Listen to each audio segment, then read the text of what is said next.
station, where unknown forces strike the edge of ecology. So I learned today from Mark that this gentleman here last spoke for us in 2013. I mean, how mad is that? I mean, I would have said this about 5 years ago, but anyway, there we go. Mark has done an awful lot of work since then, and some of you know, that's why you're here today. He's been somebody trying to expose layers of the music industry, which is, of course, a big part of Mark's world. And we're going to learn something new about that today that hasn't really been covered before, which is linking it in with astrotheology. And I'm really looking forward to what Mark has got to share with us. I'm sure you are too. So I'm going to get off and say, please, a big hand for Mark Devlin.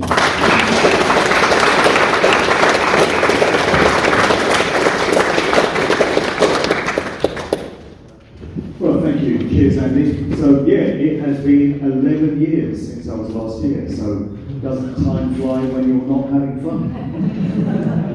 And I can remember, just before I went on for that very first talk, I was absolutely bricking because the thought of public speaking had terrified me up to that point. And the first 5 minutes, I was really terrified. But I remember, after 5 or 10 minutes, I got into the flow of the information, and the rest of it was plain sailing, and several hundred talks on. I don't even know how many, but it's a lot. I'm still doing it, so many thanks to Andy for putting me on in the first place. Otherwise, there's a lot of information that might not have got put out there. So the talk I've got for you this evening is an amalgamation of 2 separate ones, which I've previously delivered. One of them was called Equinoxes, Solstices, and their Music Industry Connections. I first presented that one in 2022. It got me a YouTube ban in 2023, go figure. So I was going to release the online version of this talk on the morning of May 1st, aka Beltane. I thought that might be a significant time to put this information out. So I went to bed on the 30th of April, that purchase act. Woke up on the morning of 1st of May, there was my channel completely gone. No strikes, no warnings. It's as if someone didn't want that information out there. So I'm on my 4th YouTube now, 5th coming soon. And the other talk is Astrotheology in the New Testament. And this is new to me because I only presented this talk for the first time 2 days ago at the Questioning Science conference up in Nottingham. So I'm still getting familiar with this information myself. I'm sure most of us are familiar with solstices and equinoxes and what they are. This talk is going to bring in some interesting connections with the music business, which is my core research area. And then in the second part, I'm going to be going more into some of the symbolism and the allegory which is contained within the New Testament. So this is the zodiacal wheel, which, as I say, I'm sure many of us are familiar with, and it shows effectively the journey of the sun in its solar year, starting in the sign of Aries and going through all the constellations, all the houses during its journey, all the way back around eventually to Aries again. And along the way it stops at the equinoxes and the solstices, but also the midpoints between them, which are also important. And this is where they are. So the first one is the aforementioned May 1st, known as Bell Purchase Act, going into Beltane. It's known as May Day. It's had many other names with various traditions. It represents fertility, the emergence of life, and an offering of sacrifice of some kind to ensure a bountiful harvest. So all of this ties into some of the stuff we're going to be looking at. Then we have Lammas, which is August the 1st, and that is the midpoint between the summer solstice and the autumn equinox. This represents a time of gratitude, pre-harvest thankfulness, and a celebration of bounty and life.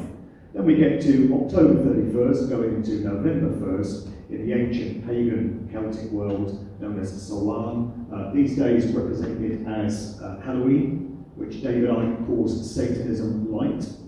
So that's a celebration these days of death and decay and all this sort of thing, but originally it was anything but. It was about venerating ancestors and considering the mortality of one's own life and all of this, and the preparation for winter specifically.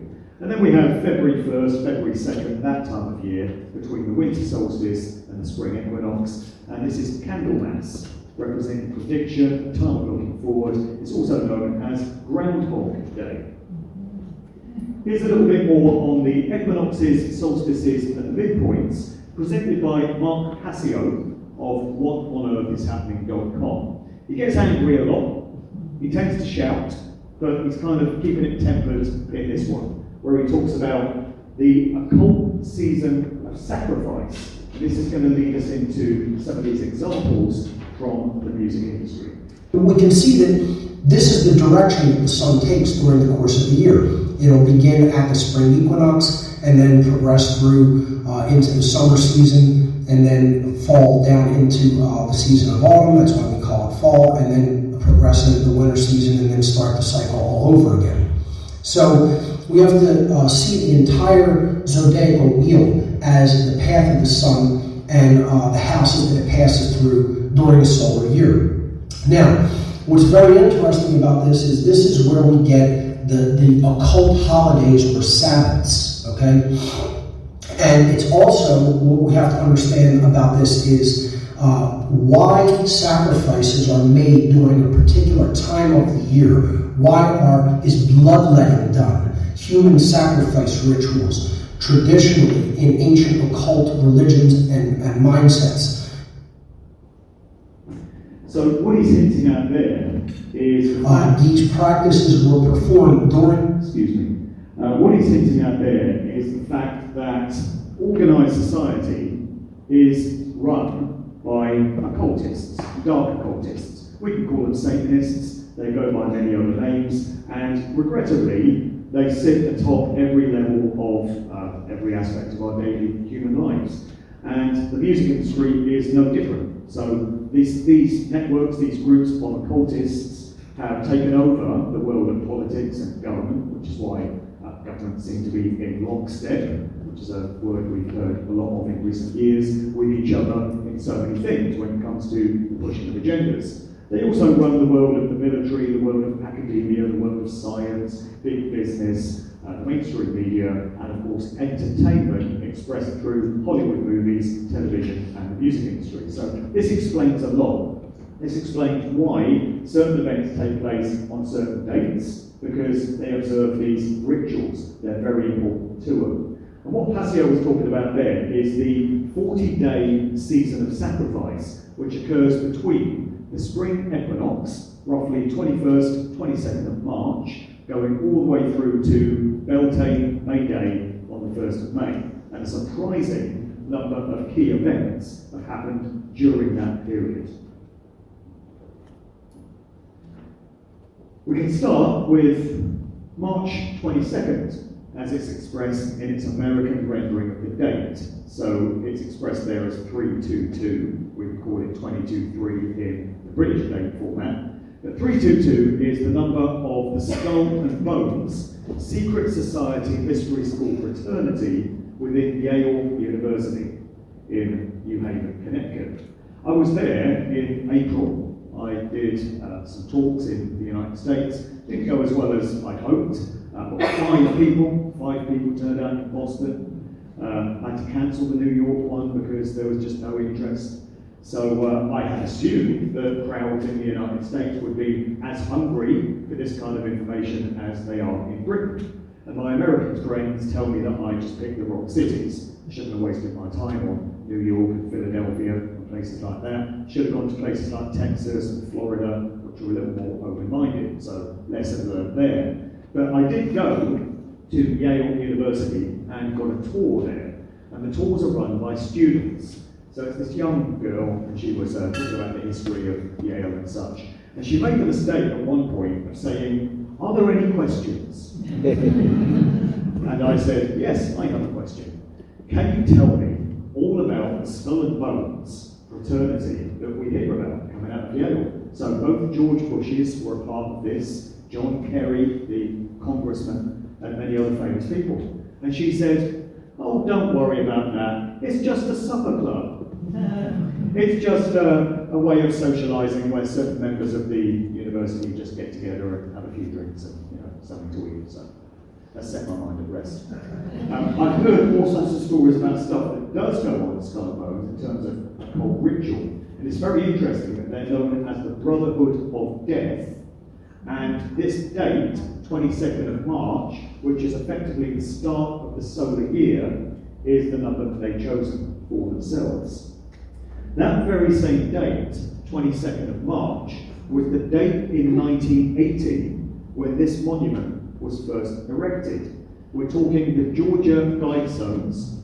I'm sure many of you are familiar with them. Among the various things that were inscribed on them in various languages, some of them ancient, unused languages now, were a series of wish lists which the controllers of organised society seemed to want to manifest for themselves in the years and decades ahead. And the most infamous one, was their plan to reduce the human population to just 500 million. In July of 2022, these monuments were destroyed in what appeared to be some kind of rocket strike, a directed attack which occurred in the middle of the night, and they were blown up, and many of the inscriptions were defaced. And some wonder whether that's because the controllers feel they're well on their way to achieving many of their aims, so they no longer have to have them etched in stone as a kind of wish list for things that they wish to manifest. 40 years to the day after the Georgia Guidestones were first constructed, we had this. I'm sure you remember it. So Johnson came on TV on the 22nd of March in 2020 and announced that Britain was going into lockdown. How long ago it now all seems. Can't believe it's only 4.5 years. But the date would have been no accident, because so many key world events, that bloody EU thing is so annoying, isn't it? Just got some everywhere. Try and get rid of that. Excuse me.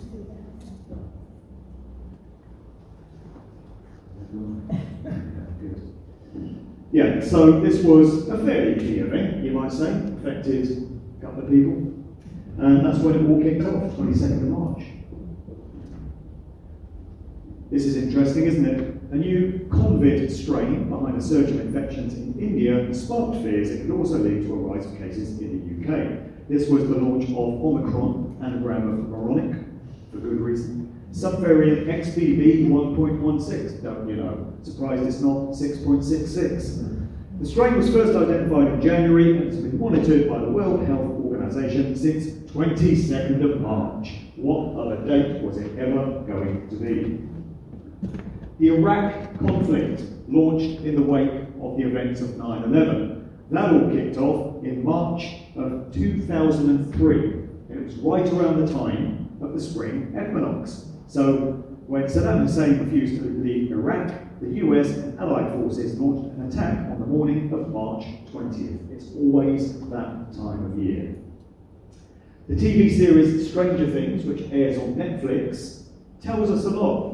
I've mentioned it in quite a few of my presentations. It's all about MKUltra mind control. It's set in the 1980s. A lot of the action takes place inside one of these MKUltra labs. And we get an insight into what actually went on with that type of experimentation. But there's all kinds of other truth bombs dropped in this show as well, indicating some high-level occult knowledge on the part of its creators, the Duffer brothers, Matt and Ross Duffer, or whoever controls them, given that they're fairly young guys. And there's a key character in this show known as Will Byers, who's played by the actor Noah Schnapp.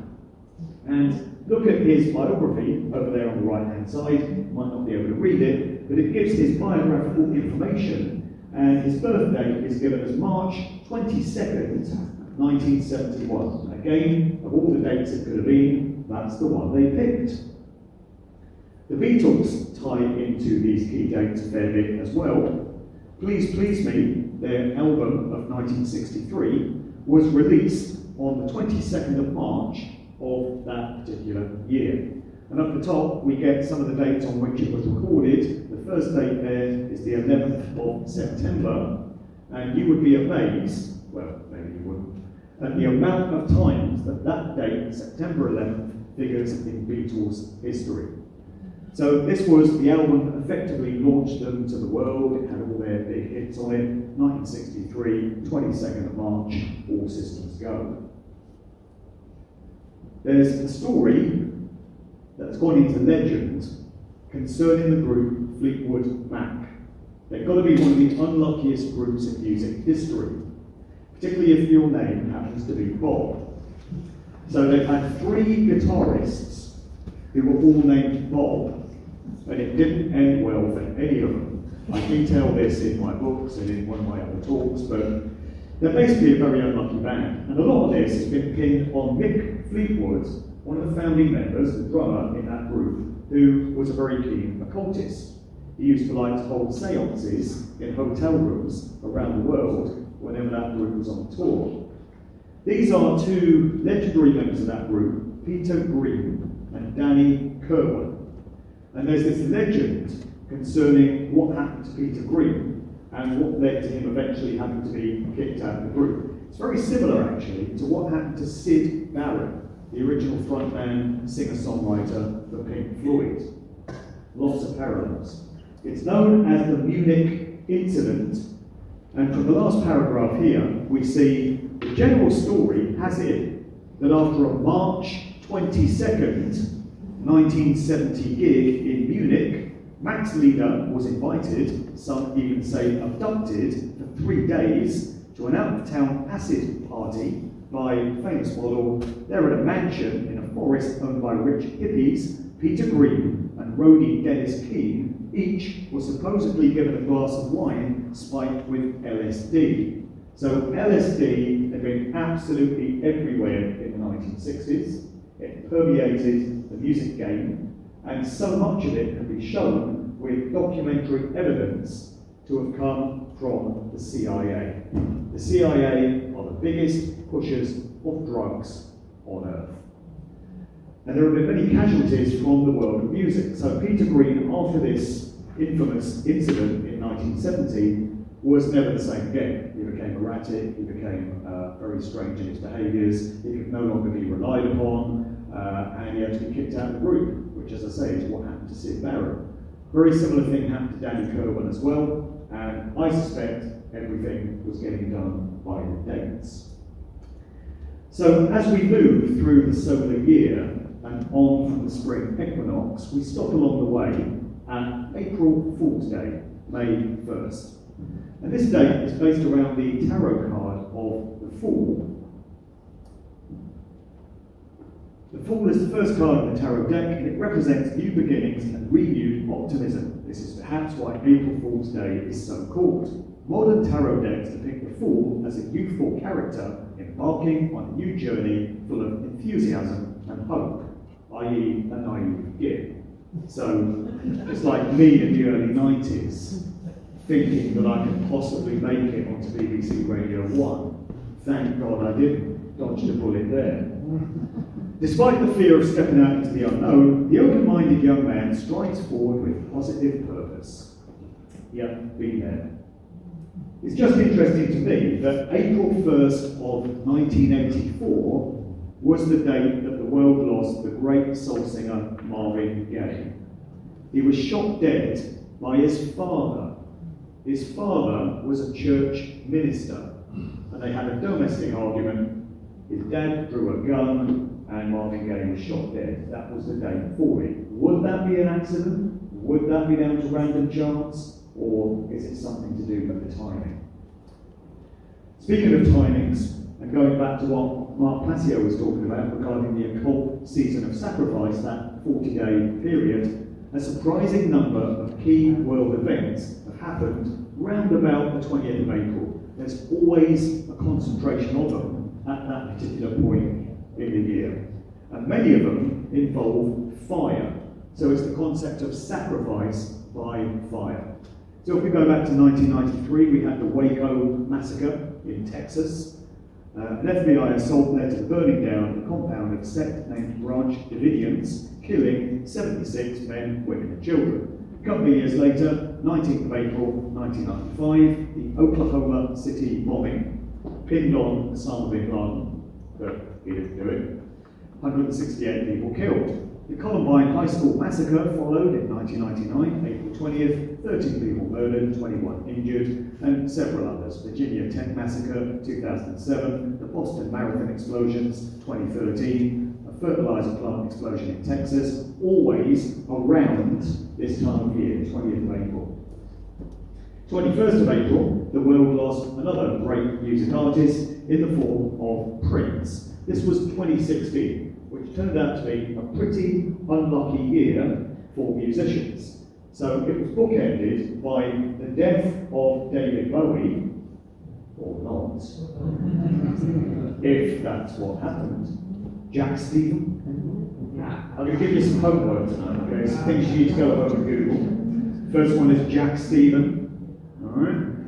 Also, I want you to Google Pastor Bob Joyce and see if it reminds you of anyone. So, we were told David Bowie must have died in January of 2016. Then, at the end of that year, George Michael turned up dead in bed on Christmas Day. So, a man most famous for the lyric, "Last Christmas I gave you my heart," turns up dead on Christmas Day of heart failure, like you do. And then between those two, we had Prince, who we're told dropped dead at the age of 57 in an elevator in his Paisley Park complex just outside Minnesota, Minneapolis. What's very interesting is the fact that 21st of April in the American date format translates to 421. And Prince, in his song titles, was very fond of substituting numbers for letters of the alphabet. He released a song at the end of 1984, what other year was it going to be, called "I Would Die For You." And it's been noted that U is the 21st letter of the alphabet, so therefore this title is saying "I would die 421," or "I would die April 21st." And that's the date that we're told he did. It also happens to be the birth date of the Queen, Queen Elizabeth II. So the death of a prince on the birthday of a queen. Again, coincidence, happenstance, random chance. Moving forward to 1st of May, Beltane, May Day, May morning. This is a great movie, which is quite difficult to get hold of, much forgotten. It came out in 1970. It stars Jane Birkin and a bunch of other actors that you've never heard of. And it tells the story of what goes on in Oxford on the morning of 1st of May. So I was born in Oxford, grew up in that area, and I remember hearing about these rituals that would take place on the morning of that particular day each year. Specifically, students from the university would jump off a Magdalen Bridge into the very shallow waters of the River Charlotte below. And there would always be casualties, people would always break legs and things like that because the water wasn't deep enough. But even in spite of all of that, the tradition continues because it's ritualistic in nature. And it's been going on that way for many hundreds of years.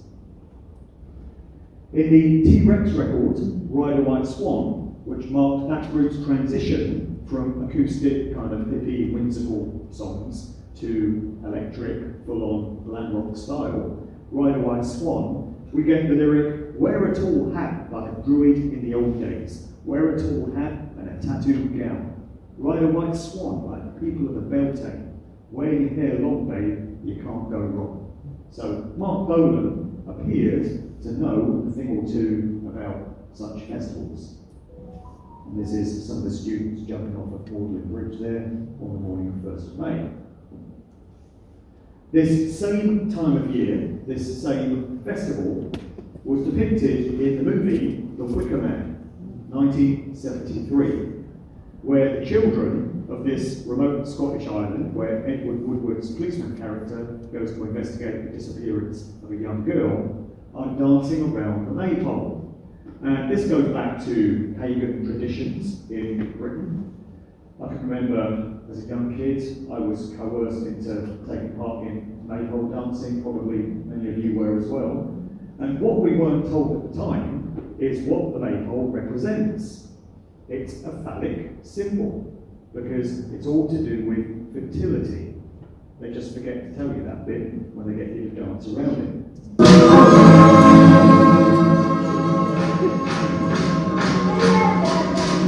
I've pay attention to me. Now, Daisy, will you tell us what it is, please, that the maypole represents?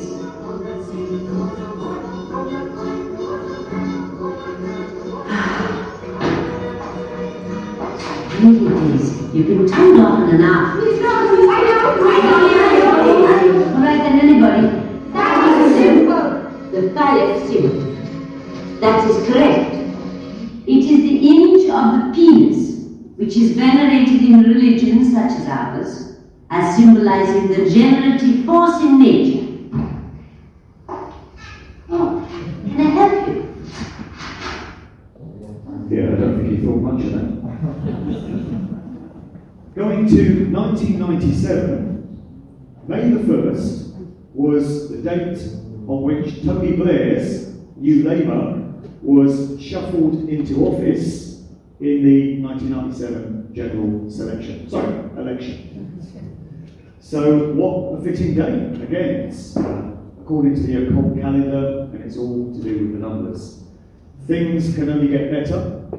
Stop press, they didn't. Spoiler alert. But yes, there were many people at the time that were taken in by the idea that New Labour was going to represent these amazing new changes to Britain. It was time to kick out the stuffy old Conservatives because they ruined the country. And fast forward a few years, it's time to get rid of Labour because they ruined the country, and it's time to bring in Conservatives, they'll fix things. And then they get all stuffy and boring and mess things up, and it's time to kick them out and bring back in Labour. You get the idea. It's been going on forever, and probably for a long time yet.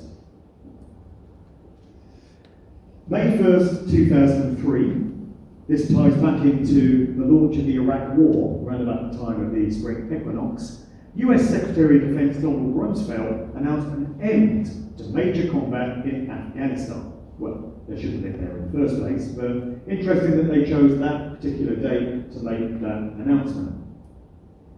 May 1st is a very important one. So in 2011, in all seriousness, managing to keep a straight face, newsreaders around the world told that a crack team of Navy SEALs had located the hideout spot of Osama bin Laden, the man who masterminded 9/11, from up there in the caves of Tora Bora. He wheeled up his dialysis machine with all the cables and stuff, all the way up that mountain range, all through the caves complex, and he masterminded the whole thing with a single burner phone.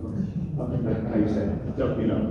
And it's 19 disciples with their box cutters carried out that event. But on May 1st, 2011, the gig was up because this team, directed by Barack Obama, caught up with it and took him out. What they failed to tell us was that actually, Osama bin Laden by that point had already been dead for almost 10 years. He actually died at the end of 2001, the year of 9/11. There were various newspapers in the Middle East that reported his passing away in an American hospital in Dubai in December of that year. But the Obama regime and those that controlled it wanted to use that as a piece of propaganda to boost his approval ratings ready for his second term in office. So, rather like the character in Weekend at Bernie's, they dug up his corpse and they used him for another great news opportunity. It's probably about time he died again, I thought.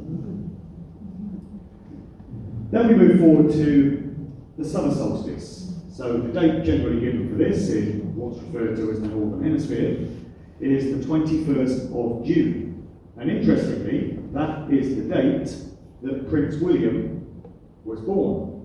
Some claim that Diana was induced so that he would specifically be born on that date.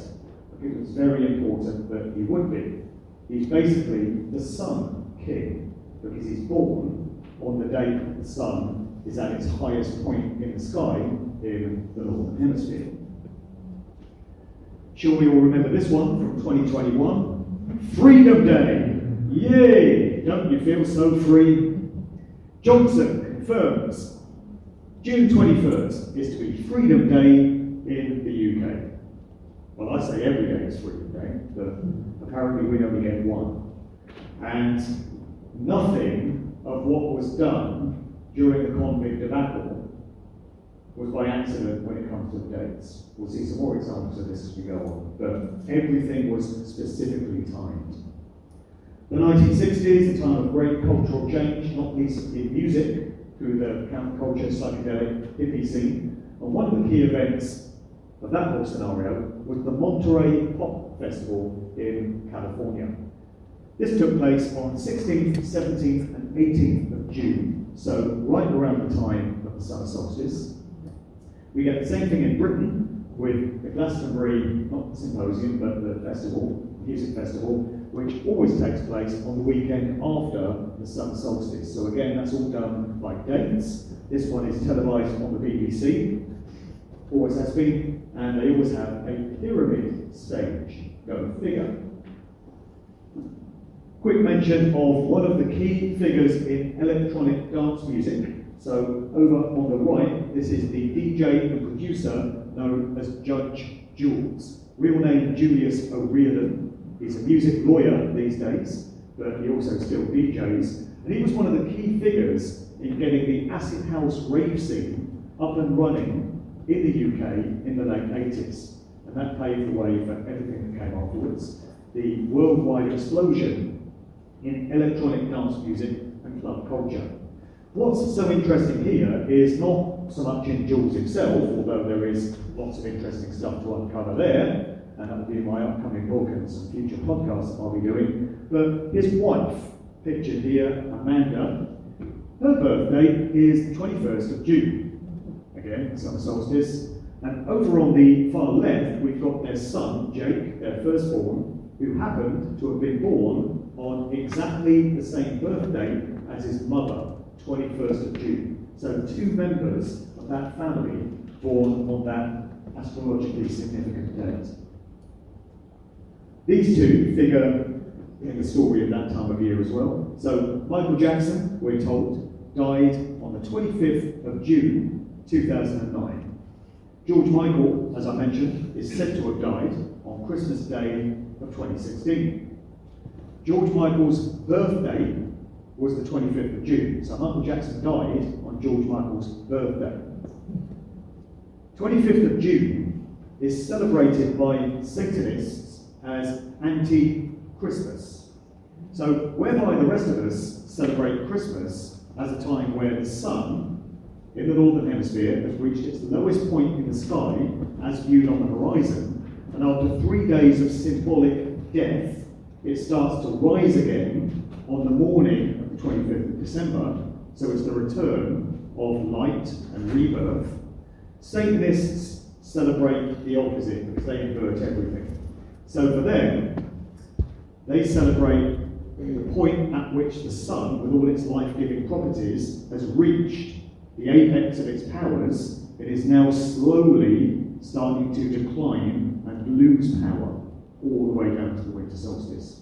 So it's interesting that these two artists tie into those key dates. And also they were both Sony label mates. Sony is a pretty notorious record label. Both of these artists were trying to rid themselves of the restrictive contracts which they had with Sony. And it didn't end well for either of them, if you accept the official account. Now, I am going to be introducing a Paul McCartney drinking game at my speaking gigs very soon. So every time I mention Paul McCartney, you are to take a swig of your liquor of choice. And it's guaranteed that by the end of the tour, you'll all be rolling around on the floor. Because I cannot do one of these without Paul McCartney on the album. The other one is Aleister Crowley. It's impossible to do a talk without him being part of it as well. But just his birthday, I mean, that's if you go back to the original Paul McCartney. McCartney 1.0, right? Who was born on the 18th of June 1942. So again, it's right around the time of the summer solstice. Also, this guy, Prodigy, was a rapper with the group Mobb Deep. And he's someone who went public with his discoveries about the forces that truly control the music industry. So he referred to it as the Illuminati. He's talking about this network of secret societies and powerful groups which control everything. And he started to put this into some of his writings, some of his records, and he started to talk about it in interviews as well. Well, wouldn't you know it, he turned up dead in 2017 at the age of, not very old, it doesn't say here, he was 40 odd, I think. And the date on which he died was the 20th of June, so again, summer solstice. And he died on Sickle Cell Awareness Day. Prodigy is someone who suffered from the medical condition known as sickle cell anemia. So what are the chances of someone with that condition turning up dead on a date which has been set aside to recognise the condition? Lucky timing again, it seems.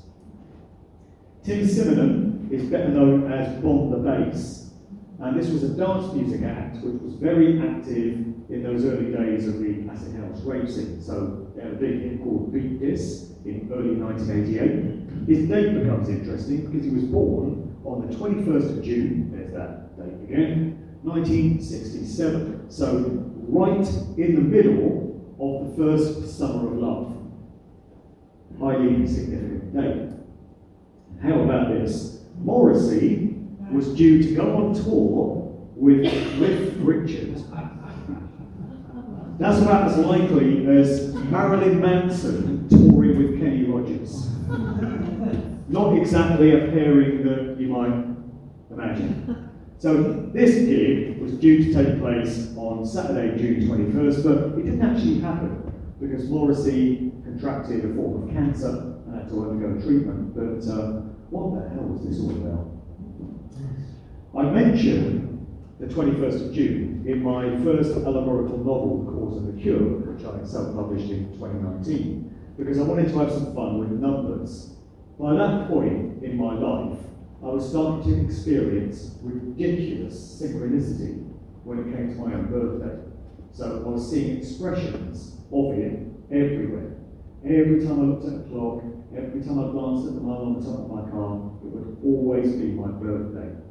So the central character in the story, Verity Hunter, I had her date as the 21st of June. I gave her the summer solstice as her born date. It's an interesting number because it's part of an amazing numerical sequence, which is all based around the figure 9. The sequence starts with 27, and this brings in the 27 Club in music, which is the large number of musicians who've turned up dead at the age of 27 in some suspicious circumstance or other over several decades. And every time you double this number in the sequence, it always reduces back to 9. And 9 is the only figure that you can do this with. So 2 and 7, 9, double it, 54, 5 and 4, 9, double that, you get 108, then 216, which is the 21st of June, 21st of the 6th. Then you double that, you get 432, you double that, you get 864. 432 is stated as the harmonic frequency in nature. So musicologists and scholars of sound will tell you that 432 is the pitch to which musical instruments should be tuned and at which we should be listening to recorded music, because 432 is in sync with the vibrations of the human body and with nature itself. So it's a very natural frequency for instruments to be tuned to, the A note to 432 hertz. 440, on the other hand, is anything but that. It creates states of dissonance and unease and agitation. 440 has been the standard tuning pitch for musical instruments and recorded music for several decades, since just after the Second World War. So most people are walking around listening to music that's been pitched to a very unnatural frequency. It should be 432. It's only 8 hertz apart, but it makes all the difference. This becomes interesting as well. The word Jesus, if you apply that to gematria, you apply numerical values to each of the letters, it comes out as 4 times 5 times 6 times 6 times 6. 6 times 6 times 6 is 216. But this all adds up to 4,320, which is 432 all over again. 432 doubled is 864, so we don't worry about the zeros, but with 86,400, we get the number of seconds in one night and one day. 60 seconds in a minute, 60 minutes in an hour, 24 hours in a day. Thus, 60 times 60 times 24, 86,400. This sequence just keeps on repeating itself. Back to the 27 Club, 2 of its best known members were Jim Morrison of The Doors, who I don't personally accept actually died on the 3rd of July 1971, as we're told he did, given who his father was. I'm sure many of you have heard presentations where I've mentioned that Admiral George Stephen Morrison, Jim Morrison's old man, was the Navy Admiral in charge of the fleet of ships involved in the Gulf of Tonkin false flag psyop that was used as an excuse to propel America into the Vietnam War. So, given that Jim came from such a high connected military family, he would be just the kind of candidate to be allowed to fake his death. So, we're told he turned up dead in the bathtub of his Paris apartment in 1971, aged 27. The date, 3rd of July, was exactly 2 years after Brian Jones, the founding member of the Rolling Stones, was found floating face down in the swimming pool of his country cottage in 1969, 3rd of July. Brian Jones was also 27 years old. 3rd of July has some significance as well. There are accounts of large wickerwork figures being burnt in France around this date. So this ties back into the plot of the Wicker Man movie, which I mentioned earlier. And it's always around 3rd of July, where a figure of a soldier or a warrior was burnt every year on that particular date as the crowd sang Salve Regina. So there seems to be some occult significance to the date on which Morrison and Jones turned up dead. So, springing right forward to the autumn equinox, or right about that time of year, 19th of September 1973 was the date when Graham Parsons turned up dead in, again, some very bizarre circumstances. He just missed the 27th Club, didn't quite make it, he was still 26 years of age. He'd been a member of the international submarine band, the Byrds and the Flying Burrito Brothers. And his death was chalked up as some kind of accidental overdose. We don't usually get precise details given to us, it's just implied that it was some sort of crazy overdose. You know, it's rock stars alike, they're into all sorts of wild lifestyles. But the most bizarre element of this story is what happened to his body afterwards. So Parsons had evidently entered into a pact with a couple of friends, and they got an agreement that if he were to pass away prematurely, they would carry out this ritual with his body. So it was stolen from Los Angeles International Airport, and in a borrowed hearse, his 2 friends drove it out into Joshua Tree. Upon reaching the Cat Rock section of the park, they attempted to cremate Parsons' body by pouring 5 gallons of gasoline into the open coffin and throwing a lit match inside. What resulted was an enormous fireball.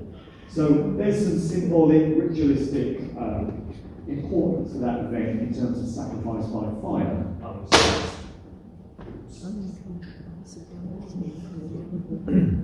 I think I'll be used to a mic by now. So we go back to this suggestion that the guy we have today masquerading as Paul McCartney, or Sir Paul McCartney, I should call him, isn't actually the original biological James Paul McCartney. And it's not until you put pictures side by side like this that you can see the obvious differences.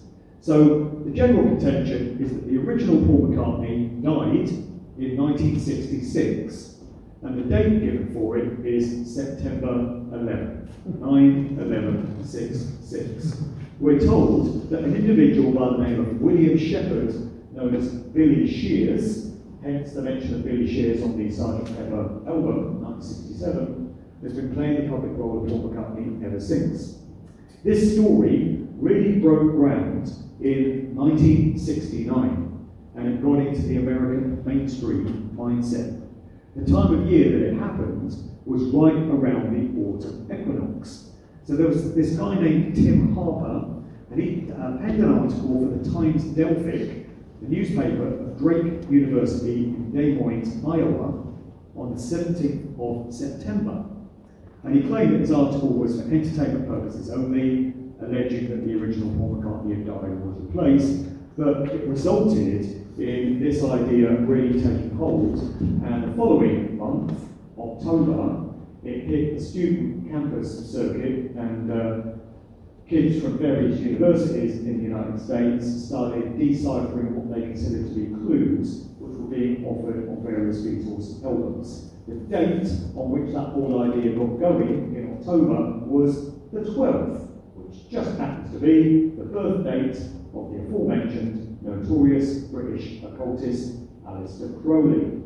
12th of October figures quite a lot in music history. Who remembers Paula Yates? So she was the partner of Bob Geldof initially, and then when that relationship started breaking down, Paula Yates took up into a relationship with Michael Hutchence of the Australian band In Excess. Seemingly, this didn't go down too well with Bob. Michael Hutchence turned up dead in a Sydney hotel room on the 22nd of November, 2211, which equals 33, 22 and 11, 33 being an important date in Freemasonry, and also the anniversary of the Kennedy assassination, in some very suspicious circumstances. Paula Yates at the time commented to the mainstream press that Bob Geldof had something to do with arranging for Michael Hutchence's death, which had been chalked up as a suicide, but there was so much of it that just didn't add up. So she was very blatant in her accusation. She said, you know, he's known as Saint Bob, and people think he's this wonderful guy, but they have no idea what he's really like. 3 years later, Paula herself turned up dead of an overdose on the 17th of September, so it's right around the time of the autumn equinox. And a few years after that, the daughter that Bob Geldof and Paula Yates had together, Peaches Geldof, also turned up dead of some kind of overdose. So Bob's not really the luckiest kind of fella to be around, I would suggest. Leonard Cohen is an interesting one, singer-songwriter. Turns out he was born on the 21st of September, so right on that date. He seems to have been a spy. According to Anne Diamond, not the TV presenter, but a survivor of the MKUltra mind control program who I interviewed a few months ago. And she stated that she'd been in a 20-year relationship with Leonard Cohen. And during that time, she came to realise that he doubled as a spy for the CIA and Mossad. And when he would go around the world, ostensibly for performances, he was actually undertaking espionage missions on behalf of his paymasters. She says that Leonard was in London right at the time that Jimi Hendrix turned up dead in 1970 at the age of, you guessed it, 27. What else is it going to be? So this was 18th of September, right around the equinox, when Jimi Hendrix was, according to various researchers, murdered by a couple of thugs that were sent down from the Newcastle underworld to get rid of him, at the behest of Hendrix's manager, a guy by the name of Michael Jeffrey, who also happened to be an operative for British military intelligence. And Jeffrey himself died just 3 years after that in a plane crash. Some people would say that's the definition of karma. When it comes to dance music culture, the superclubs, electronic dance music getting exported all around the world from Britain, there were some very key venues which were part of that whole process. A Few more so than the London club Ministry of Sound in Elephant Castle, South London. I wonder if we were being handed a clue, a little breadcrumb in the naming of that club. Ministry, as in government department. So, Ministry of Sound, still there today. Other clubs have come and gone, that one survived. And it turns out that it was opened on the 21st of September 1991, right there on the equinox. And it was responsible for helping to propel many DJs to fame and fortune, and just exporting the whole idea of superclubs and dance music culture around the world. We return to those wonderful days of 2020, which I'm sure we all remember with such fondness. And if we can stand to go back there just one more time, you might recall that the nation got an address from the overfed, overpaid, overprivileged, bloated Italian buffoon, Johnson, on the evening of 31st of October 2020. So, Halloween. So when kids would normally be out trick-or-treating, there'd be all kinds of shenanigans going on. Everyone was locked up in their houses, and Johnson pops up on TV and he says, "This virus has got out of control, and we've got to take action right now. It's something's got to be done. So we're going to have to go back into lockdown from next Thursday. We must act now, starting Thursday." Reason being that the following Thursday was the 5th of November. Bonfire night. A night loaded with ritual significance for Britons. So this was blatant mockery. Uppy pops on a Saturday evening. When have you ever known an announcement like that to take place on a Saturday evening? What? They couldn't have waited until Monday, no? When they weren't going to enact the lockdowns until Thursday anyway. The reason it was done Saturday evening was to piss everyone off, ruin their Saturday night, ruin the rest of the weekend, put them into a state of anxiety and fear and stress all over again. And also the ritual significance of these dates as well. So, as I say, nothing in those times was done by accident when it comes to the dates and the numbers. It was all pre-planned, all according to belief systems of these occultists. 22nd of November, as I say, the date when Michael Hutchins in excess died. It was most famously the date when John F. Kennedy was assassinated, 22nd of November 1963, but that also was the date where two other prominent figures in literature and beyond died. So in the middle, Aldous Huxley of Brave New World fame, and the rest. And over on the right, the author C.S. Lewis of Oxford literary fame. Both of these characters also died on the 22nd of November 1963, but the news of their passing was overshadowed by the much bigger news of the JFK assassination. And 22nd of November also was the date where we lost the author and researcher Dave McGowan. He was the author of the book Weird Scenes Inside the Canyon. And I learned so much from this book. This is where Dave took a deep dive into so many of these bands that came out of California in the mid to late 1960s and shaped and moulded the music scene of that decade. And he came to realise that, almost without exception, when you looked into the family connections of these musicians, you find endless connections back into the world of the military and expressions of military intelligence. And he laid this all out in his book. In 2014, I interviewed him that year. By the following year, 2015, he was dead of an extremely fast-acting and aggressive form of turbo cancer. And he ended up passing away on the 22nd of November 2015, of all the dates that a conspiracy researcher could. Michael Hutchins, Paul Yates, we've already mentioned. And so we circle around, or the sun circles around, to the time of the winter solstice. So the winter solstice, at least when viewed from what we refer to as the Northern Hemisphere, is a time of death and darkness, symbolically. So how appropriate that Elton John should choose the winter solstice of 2014 to marry his long-term partner, David Furnish. Could have chosen any date in the year, but he chose one associated with symbolic death.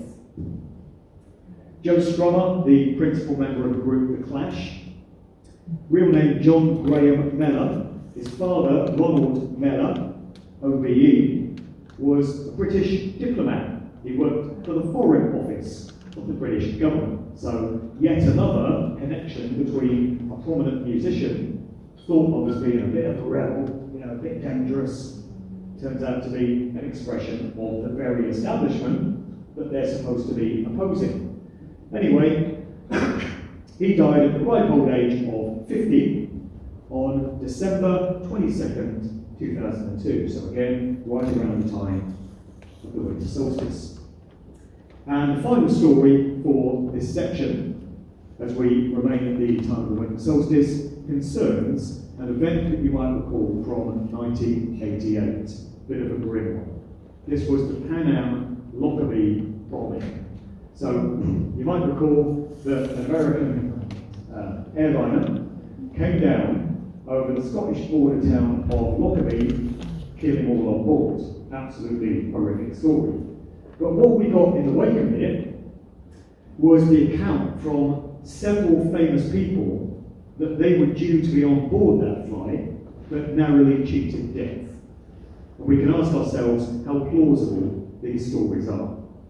So one of them came from the Four Tops, the group, who had been in London to record a performance for Top of the Pops, and we're told that they were running late for the airport because the performance overran, and so they missed the flight and therefore cheated death. We then get an account from Kim Cattrall, the actress best known for Sex and the City, and she says she spent so long in Harrods trying to pick a teapot as a Christmas present for her mum that she was late for the airport, she missed the flight and cheated death. Phew, close one. Then we hear from Johnny Rotten, John Lydon of the Sex Pistols, who says that he and his wife were due to be on that flight, but his wife spent so long packing, because you know what women are like, that they were late for the airport, and so they too cheated death. So just imagine, all these people have been on time, and the world would be without Kim Cattrall, the Four Tops, and Johnny Rotten. Some might say that's no bad thing, but I couldn't comment. But how likely are these stories, really? Or are they more likely to be mockery of what the occult controllers of society consider to be the ignorance and the profanity of the masses? I think they like to put stories like this in front of us. We had the same thing with 9/11. Various famous people claimed that they were due to be on one of those flights or in one of the buildings, and for whatever reason they narrowly cheated death. I think this simply amounts to mockery of us. That's the end of that first presentation, which I've amalgamated into this joint one. And at this point, when I deliver it as a standalone, I simply make the observation that if there is some positive optimism to be found in this whole Solly saga, it lies in the fact that these days, the likes of us are able to know about this stuff. We're simply able to piece together this kind of information and realise how these important ritualistic dates have been used, why certain events are carried out on them, why they're so important to the controllers. We can know all this stuff. It's possible to do the research in ways that it was not possible just a few years ago. It's our generation that's privileged enough to be able to piece all this stuff together. So that's the reason why I referred to my second novel as The Gift and the Curse, the title of it, because it can feel like a curse sometimes to be in possession of this information, because a lot of the joy seems to seep out of your life if you let it. But it's also a gift, because it's an incredible privilege to know stuff that's been kept, deliberately occulted from the masses for very long periods of time. Only those considered worthy of it have been privy to it in previous times. These days, anyone with an internet connection, 2 eyes to see, and a mind capable of critical thought can know this stuff. So I'm going to move now into the second part of this presentation, which some might find a bit controversial. Wouldn't be the first time I've been into this sort of territory. Since the start of this year, my solo monologue videos have consisted of my thoughts on theology, effectively. The nature of what we refer to as God, the creative force behind this realm in which we find ourselves incarnated. And I've been asking questions. That's all I've really been doing. Certainly not claiming to have the answers, but asking questions about things which are to many people just givens, that we just assume. We assume that God is this all-loving, benevolent creator that wants the best for us, and we're told that we incarnate here to undergo experiences that are going to enrich and allow our souls to grow. And my questions have simply been, is that the case? Or are there other ways of looking at this scenario? And I've upset a few people, I've rattled a few cages, I've ruffled a few feathers, put a few cats among a few pigeons, but that's good to do, I think, from time to time. It causes people to question things and gets people engaging in critical thought, and that can never be a bad thing. But that led me round to looking at this information I'm going to be presenting this evening, which is the true nature of the Bible.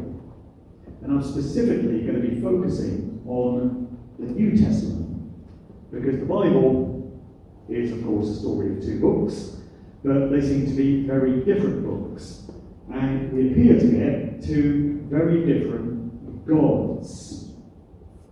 If we make the assumption that the God throughout the Bible that is referenced is the same being, the same entity throughout, because it seems to me that in the Old Testament we have a very different type of God to the one we find in the New Testament. The God of the Old Testament is a psychopath. Don't know if you've noticed, but he's keen on genocide, murder, sacrifice. Can be human, can be animal. He's not too fussy, He likes plagues and pestilence and floods and disasters and, just wiping out huge swathes of mankind. Seems to be quite happy with that. And so many scholars have deduced that the God of the Old Testament is not the original creator God of all things, the creative, generative force behind everything. But the God of the Old Testament is the God of this realm in which we find ourselves. And the creation story in Genesis is not the story of the creation of everything, but of how this realm of existence came to be, at the hands of a lesser God, which has been referred to by the Gnostics and the Gnostic tradition as the demiurge, a being known as the demiurge, by the Cathars as Rex Mundi, translating as leader of the world, ruler of the world. Also, Yahweh is a name given to this entity, and according to some, it's actually Satan. It's the adversary, it's the opposer of the original God. So Yahweh, this entity, is found all over the Old Testament, but never once in the New Testament. Why could that be? Because we're looking at different entities. This is interesting, isn't it? Scholars have gone through biblical texts and they've worked out how many people God in the Old Testament is directly responsible for killing. And this is without factoring in the flood. And it comes in at 2,476,633. Satan, 10. So who's really the bad guy here? Anyway, this one is not focusing on that side of things. I reserve that for my videos. I've pissed off enough people with those. So this one is specifically to do with the New Testament, and it's all about astrotheology. So that term is derived from the Latin term for star, astro referring to stars, or the study of the stars, and theology being the study of the nature of God. So it's the idea that God is symbolically represented by the stars, and specifically the sun. The sun is going to figure pretty majorly in this one. As we saw before, we have the zodiacal wheel. This represents the sun's journey from constellation, the sign of Aries, all the way round through the various 12 signs and all the way back to that point again. It's this cycle of rebirth which just continues. And we have the great year as well. So the sun is seen to set against one of the zodiacal constellations.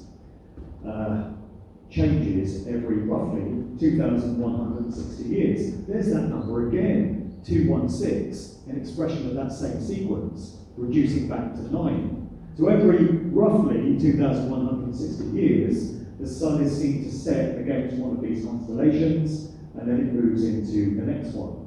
It's the constellations that are moving, by the way, and the sun that's moving, and not the earth.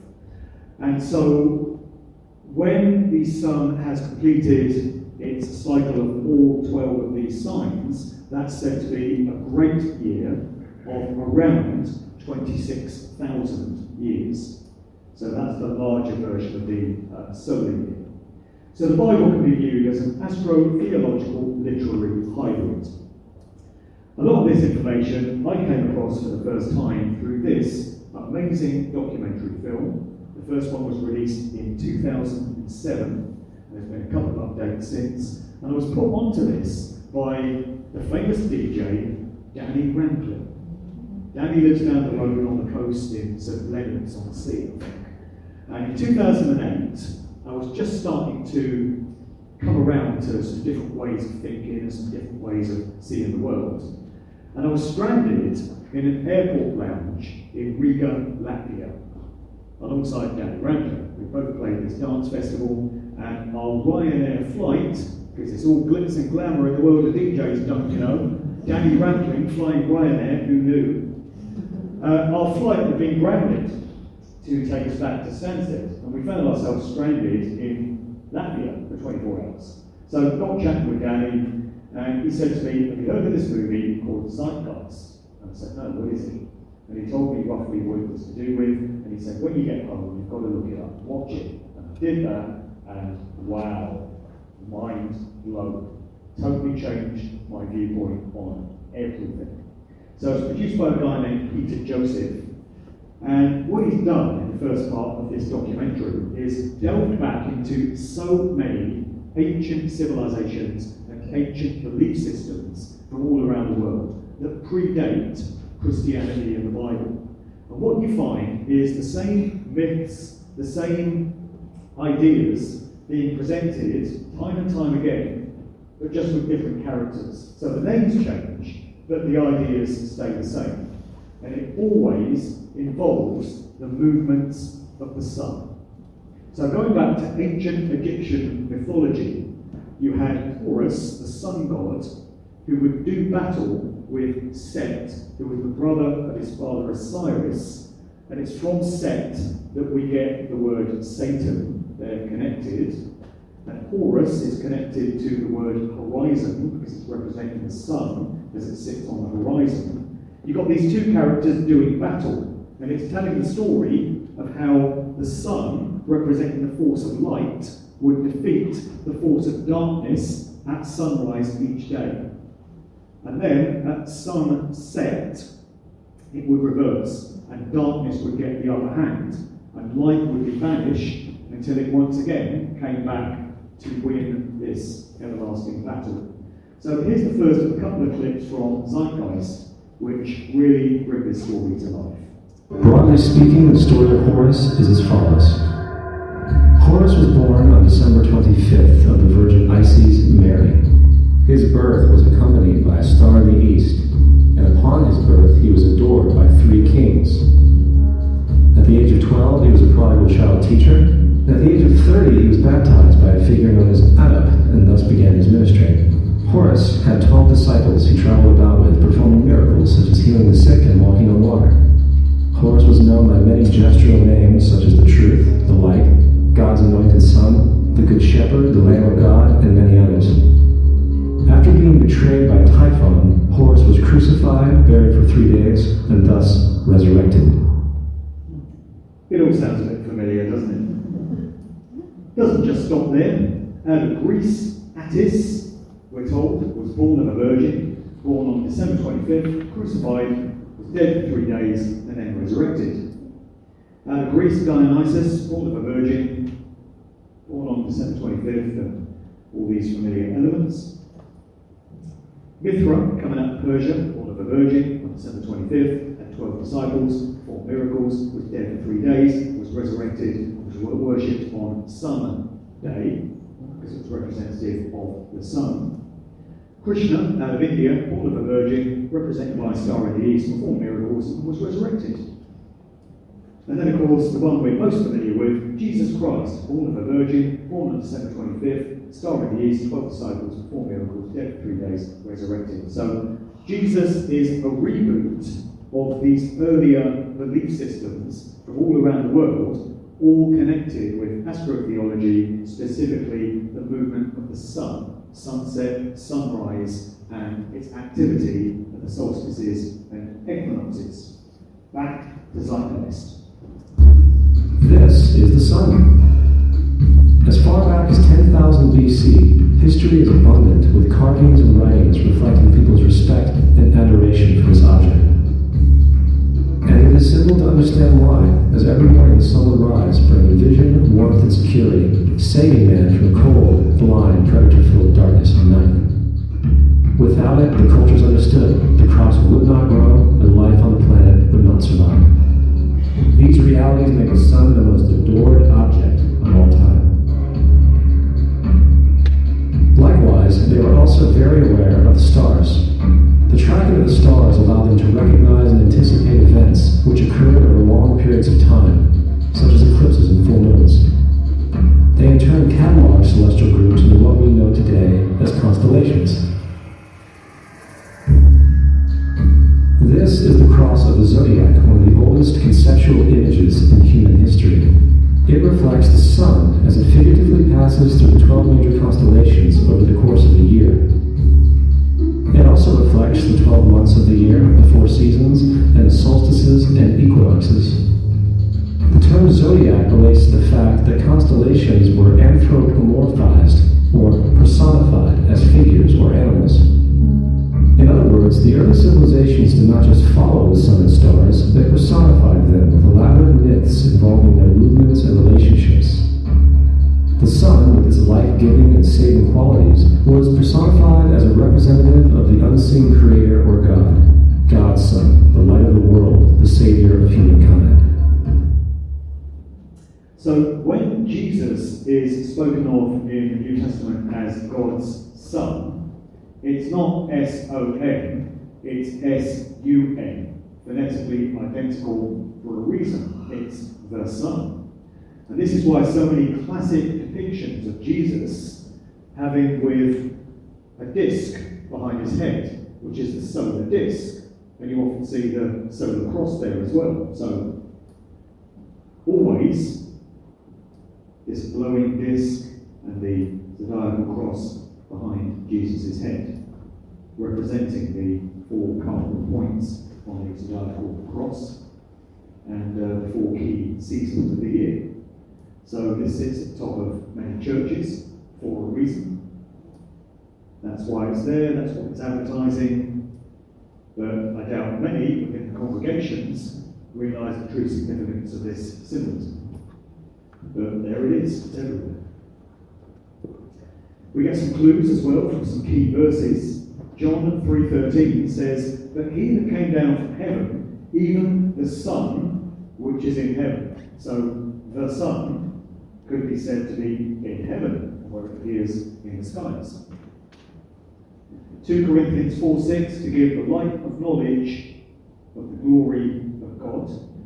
Light of knowledge, again, can be seen as being provided by the Son. Mark 13:26, they shall see the Son coming in the clouds. Not the Son, S-O-N, but the Son. There's a reason why Jesus is depicted as wearing a crown of thorns, because the crown represents the rays of the sun, the corona, which is where the word crown comes from. Then came Jesus forth wearing a crown of thorns. John 19:5. John 9:5. As long as I am in the world, I am the light of the world. Sounds very much to me like the sun.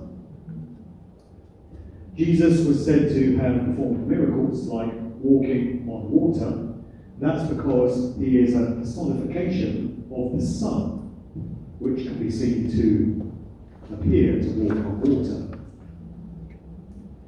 These days, don't know if you've noticed, but the sun, for some reason, is white. What's that all about? How many children's pictures can you remember where kids would have a bunch of crayons and they would draw the sun in the sky as a white disc rather than a golden orange? They'd reach for the orange crayon and say that's the sun.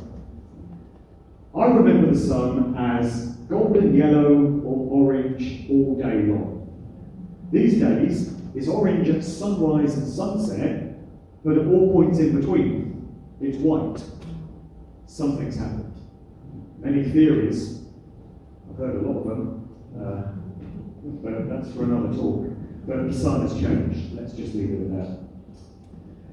So when Jesus is said to have died on the cross, this is a symbolic reference to the sun at its lowest point in the sky, as viewed at the winter solstice, when it symbolically dies for 3 days and then is resurrected on the morning of the 25th of December, and so begins its ascent all over again. So the sun is dying symbolically on the southern cross at that low point on that wheel. And another excerpt here from Zeitgeist. The star in the east is Sirius, the brightest star in the night sky, which on December 24th aligns with the 3 brightest stars in Orion's belt. These 3 bright stars in Orion's belt are called today what they were called in ancient times the 3 kings. And the 3 kings and the brightest star, Sirius, all point to the place of the sunrise on December 25th. This is why the 3 kings follow the star in the east in order to locate the sunrise, the birth of the sun.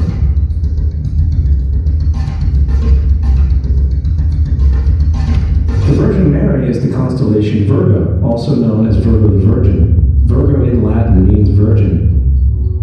Virgo is also referred to as the house of bread, and the representation of Virgo is a virgin holding a sheaf of wheat. This house of bread and its symbol of wheat represents August and September, the time of harvest. In turn, Bethlehem, in fact, literally translates to house of bread. Bethlehem is thus a reference to the constellation Virgo, a place in the sky, not on earth.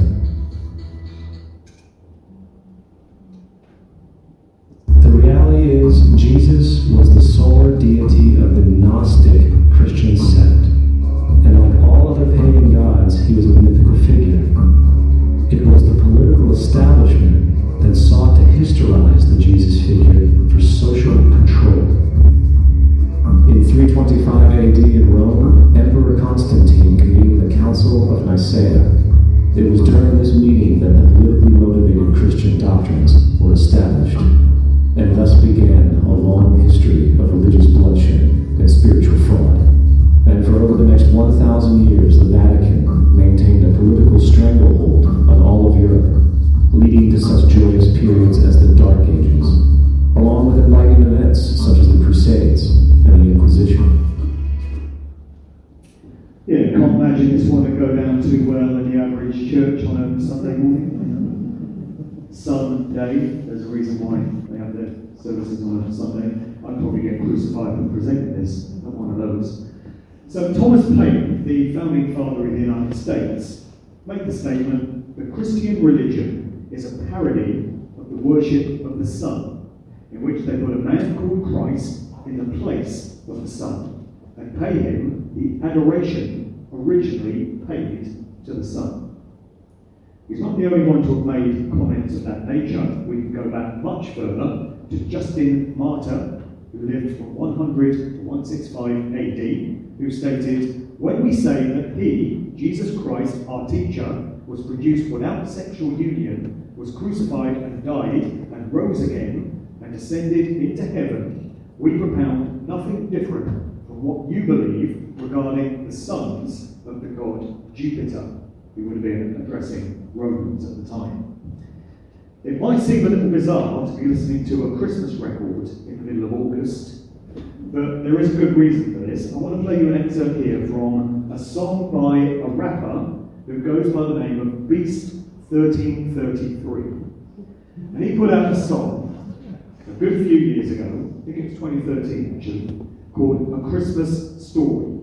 So I'll play you just a verse and a chorus of this, and the lyrics really bring to life what we're speaking about here. He chose the winter solstice as the birth of Jesus Christ, the Savior, the Son of Man, the righteousness, the light. December 25th is not his real date of birth. Thinking holidays disguised, but they came first. The reason for establishing December 25th is simple, really pay attention as I explain it in the gist, because I'm rooted in the celebration, all the gifts and fun, really rituals to celebrate the rebirth of the sun 4,000 years ago, millennia, the two before Messiah. 25th was for the sun god, and festival of fire was the same for the Romans. Zoroastrianism myth from when the days began to live in a nice routine, etc. The New Testament, it never states the year that he was born. Sacred oaks for the Germanic people, trees take on new forms, it's on the evergreen, the representation of all fertility. Prince Pringle's supernatural gift, given abilities. A poppycock, goodies left aside, a big and bloody sounds prophesied in Malachi chapter 4 verse 2 is a shot. The son they always talk about, the one that rises above us, not the one that came about. It's a product of two levels. The emerging of belief started with Emperor Constantine. The Edict of Toleration in AD 313. Our favorite morbidly obese trespasser's been retouched. Sinterklaas was his real name to the Dutch.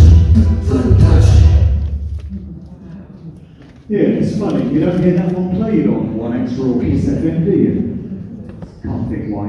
More stuff they forgot to tell me in school. So it's all about the sun. December 22nd, as it goes into its 3 days in the tomb, symbolically, dies on the Southern Cross, and then on the morning of December 25th, is seen to rise again, rise from the dead. Matthew 28:6. And go quickly and tell his disciples that he is risen from the dead. The sun has started to rise from its low point in the sky and begin its ascent all over again. John 3:3. Verily I say unto thee, except a man be born again like the sun, he cannot see the kingdom. And you can't see much without the sun.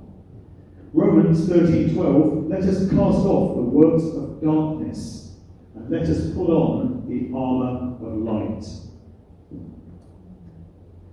So it's not just the solstices and the sunsets and sunrise which get symbolised in the New Testament. The texts also speak of this journey through the 12 constellations. The figure of 12 becomes important because it's representing those 12 signs, the 12 months of the year. This is why we get references to 12 constantly. 12 tribes of Israel, 12 sons of Jacob, 12 judges of Israel, 12 great patriarchs, 12 OT prophets, 12 kings of Israel, and 12 princes of Israel. The 12 disciples and the 12 constellations. In this famous picture, the Last Supper, we have Jesus seated in the centre because he's the Son. And the disciples, 12 of them, are grouped into threes, 4 groups of 3, because this is the seasons of the year, 3 months in each season. That's why they're pictured seated apart the way that they are. This story, this picture, is telling the story of the journey of the sun through the constellations. Here are some very wise words from the late Jordan Maxwell, who was a real authority on these kind of subjects. A lot of people, some people seem to have a bit of a problem with Jordan Maxwell in that they claim that he was some sort of con man or grifter. His real name was Russell Pine. He took the name Jordan Maxwell. But whether or not he was that, he certainly imparted a lot of great knowledge and a lot of great truth. And here he is speaking on this subject. This famous painting where there are 12 apostles, and to Jesus' right, there's the first apostle to his right is a woman. A lot of people do not know that one of the 12 apostles of Jesus was a woman. Why? Because there is a zodiacal sign called Virgo. Virgo was a virgin. That's why you have to have one woman in there to represent Virgo. The 12 apostles are the 12 signs of the zodiac. Now let's look at some of the zodiac symbols used in religious history. And we'll start with Taurus the bull. The age of Taurus was the age of agriculture, when the cow and animals that we were now beginning to use for food, that was just one of the qualities of the age of Taurus. The age of Taurus is between 4400 and 2200 BC. And keep in mind that Taurus the bull was recognized all over the world by all governments and all religions of the world. Everybody knew what it meant, except us today. So this is why you have words like holy cow, and the cow is still holy in India today.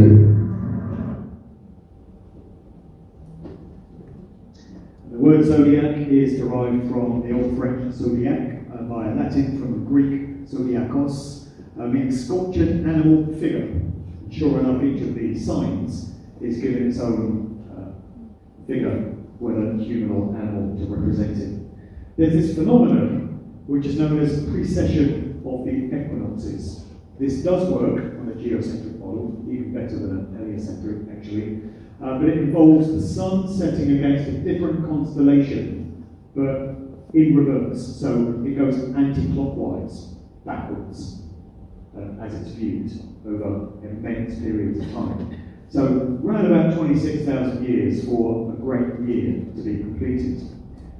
Story in the Bible of Moses coming down from the mount with the Ten Commandments, and he's horrified when he descends to see his people worshipping the effigy of a bull. And this is because Moses is representing the movement from the age of Taurus, represented by the bull, into the age of Aries, which precedes it on the wheel. So Moses comes down with a new beginning. This is George Maxwell again, and he's talking about the ushering in of the age of Aries. Now Moses comes down with a new beginning of a new way to worship God. A new time when God is going to be worshipped in a different way. And so Moses goes up to find out what that new way of worship that God wants people to do.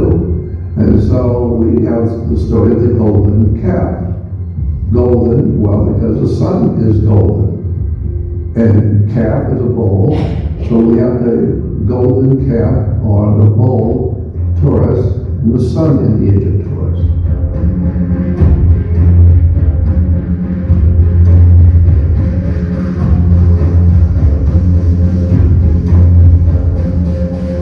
Today, Israel is trying to bring back the good old days of bull worship. But it's impossible, because Taurus is gone. We're in the age of Pisces. And they want to go back to the old days, the way we worship God in the old days with the golden calf. We're in Pisces, and we're at the end of Pisces. That's why the Christians talk about the end times we're living in, the last days we're living in. The last days of what? The last days of Pisces. So in Israel still today, some Jews still blow the ram's horn, which is a hark back to the good old days of Aries, as they see it. Aries? So this is coming from Santos Bonacci. There was another guy that I learned a great deal from. Now, unfortunately, something seems to have happened to Santos in recent times, because he's not the guy he was. He used to come with this amazing, uplifting knowledge. He was this beautiful soul that was only too keen to share what he knew with anyone that would listen. In recent times, he seems to have undergone a personality change. He's become very belligerent, very foul-mouthed, very sweary, very condemning towards anyone that doesn't agree with his viewpoint. And it would appear as if he's been got to, possibly mind-controlled. There's a guy who seems to have popped up in his world, ostensibly as his business partner, who is very suspect to say the least, a guy by the name of Daniel, something or other, out of New York, and he ticks all the boxes for being a handler. So it seems that Santos was imparting a bit too much empowering truth, and something had to be done to deal with it. But he did give us so much great information, and here he is weighing in on this subject of the constellations and the symbolism that goes with it. Aries, the ram, is at the top of the head. Everything starts with Aries in this great science, the great science of astrology. Aries is the first, the number one. Then there's Taurus, number two. And those two houses or signs of the zodiac are in the head. Aries is at the top of the head and it corresponds with the cerebrum, and Taurus is at the bottom of the head and the neck, and it corresponds with the cerebellum. So you have the higher mind, or the higher brain, and you have the lower mind, or the lower brain. Now we'll get back to the meanings of those words, cerebrum and cerebellum, because hiding in those two words is the word Israel. Israel is in your head, and it consists of the two brains, the cerebrum and the cerebellum. Okay, so we'll get back to that. But in astrology, these two portions were attributed to Aries, the lamb, and Taurus, the bull. Now, in order, descending from the top of the head, in order, after Taurus you have Gemini, the two arms. Cancer is next, the breast. Leo is next, the heart. Then below that is Virgo, the belly. Below that is Libra, the two kidneys, the scales of balance, the two kidneys. So here you have the kidneys representing the scales of Libra. Below that, Scorpio, the generative area. Below that, Sagittarius, the hips, because hips comes from hippo, the horse, Sagittarius. Below that you have Capricorn, the knees, the kneecaps. Below that you have Aquarius. And then the final part of this temple are the two fish, Pisces. Now, Josephus, Philo, Judaeus, all of these great Jewish scholars from thousands of years ago tell you that that is how Solomon's temple was made. It was made in 12s. There were 12 loaves of bread. So Santos is talking there about the concept of as above, so below, and the way that the constellations of the zodiac are encoded into different parts of the human body. So there's a different part of the body that corresponds to each sign. And he says it all starts with Aries, and there's a clue often in the names of the parts of the body.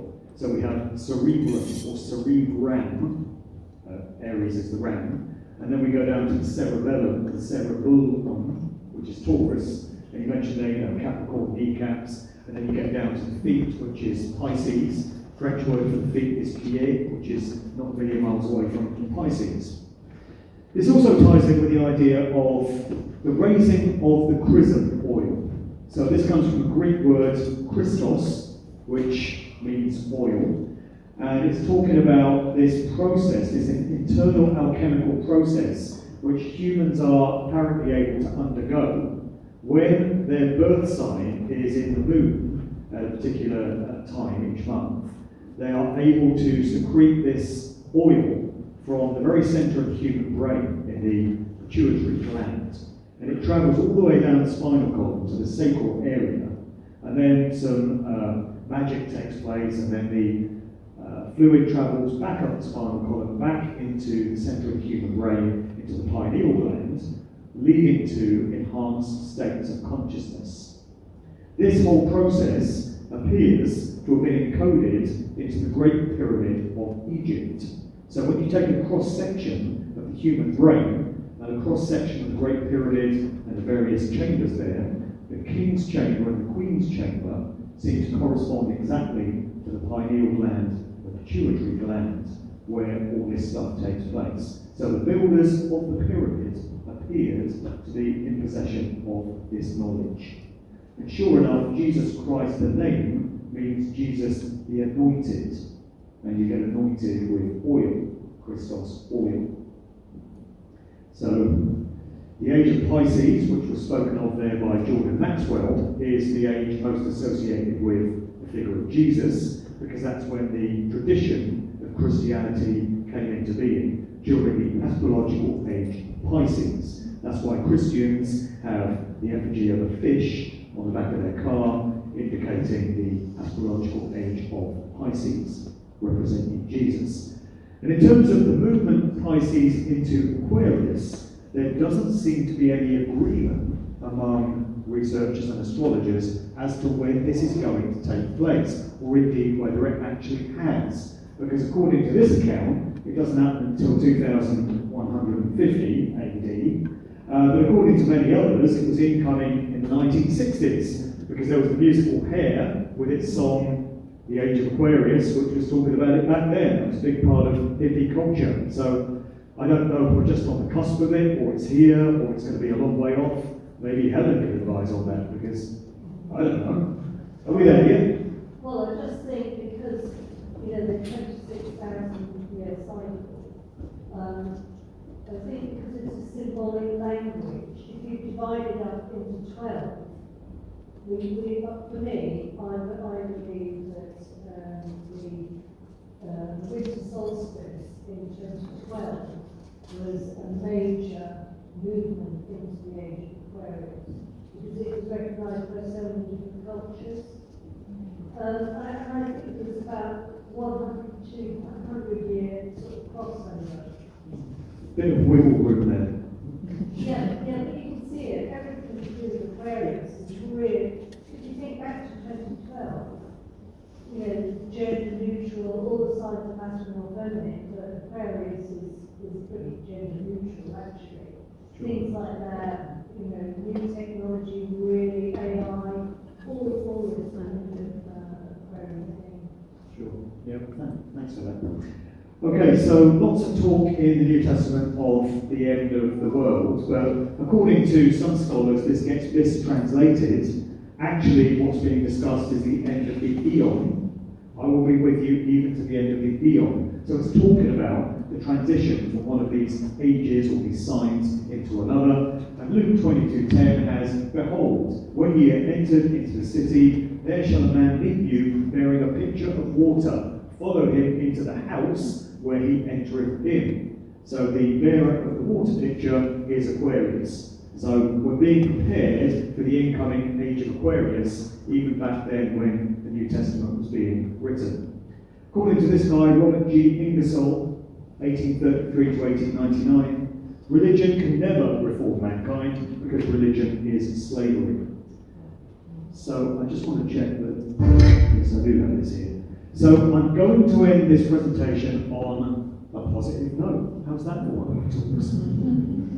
It's usually 99.9% doom and gloom, but I normally reserve that 0.1% for a little bit of hope and optimism. So the last word is going to Santos Bonacci here, and he's talking again about correspondence between the human body and the zodiacal signs and such, and he's just leaving us with a bit of hope and good cheer, which I think is an appropriate note to finish on. So let's take a listen to this. And so they've been at it because when you doctor the books and you change their true message and you overlay it with historical facts and things to blur out the true beautiful message that is at the bottom of it, you do that for control so that the people do not know the true riches of the wisdom that's in these scriptures. And I'm uncovering those true riches that are in the Bible. And you have to understand that the Bible is the greatest astrological treatise in the history of this planet. It is the one and only. It's astrology at its best.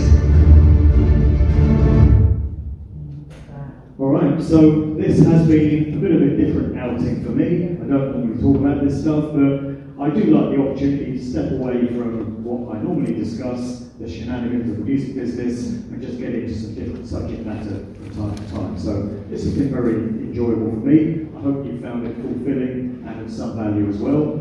A lot of what I discussed there with many of these musicians and their connections with these key dates are in my books. I do have copies of my books here at the back, if anyone's interested. Other than that, I just want to thank Andy for the opportunity to speak here, and thank all of you for coming out this evening. Thanks for listening.